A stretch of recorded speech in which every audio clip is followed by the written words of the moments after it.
Anouk redoute d'être nommée pour la deuxième semaine consécutive après son évaluation diffusée dans la quotidienne de la Star Academy ce mardi 6 janvier. Les professeurs étaient mitigés et le directeur plutôt déçu de sa performance vocale. Les délais express pour préparer les évaluations ont cette semaine encore causé du tort aux élèves à la Star Academy. Après la petite crise d'embris hier soir, Anouk s'est à son tour retrouvée en larmes dans sa chambre au cours de la quotidienne diffusée ce mardi 6 janvier sur TF1. Michael Goldman avait prévenu les candidats que l'enjeu de ces examens est important car celui qui en ressortira vainqueur sera immunisé pour le prime du samedi 10 janvier et pourra donc prendre part à la battle du top 3 à l'issue de laquelle le nom du premier demi-finaliste de la 13e saison du télécrochet sera dévoilé. Au terme de son évaluation, Anouk redoute fortement d'être nommée. L'étudiante en droit a choisi de se défendre avec le titre emblématique de Julie Zenati Si je m'en sors.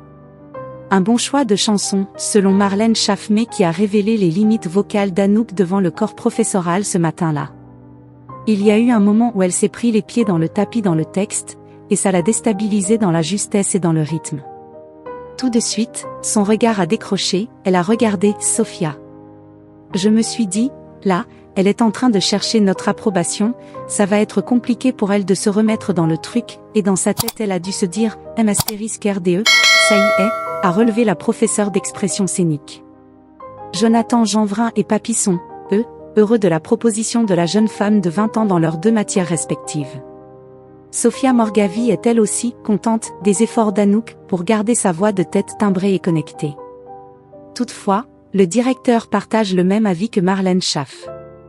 Le titre, je le connais très bien et il y a un moment où elle m'a perdue.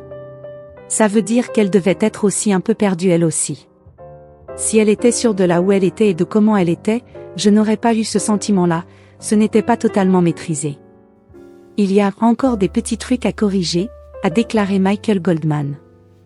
De retour au château en pleurs, Anouk a préféré s'isoler à l'étage avant de faire part de sa déception au confessionnal. Toujours à fleur de peau, la complice de TOP avoue, je suis triste parce qu'au niveau du chant j'avais beaucoup travaillé. Malheureusement, je ne sais pas pourquoi, j'ai cédé à la panique, j'ai oublié les paroles. J'avais une bonne occasion de faire une chouette prestation sur une chanson magnifique. Je suis énervée contre moi-même et frustrée que ça se passe comme ça parce qu'il y avait tout pour que ça se passe bien. Le résultat des évaluations sera révélé ce mercredi 7 janvier.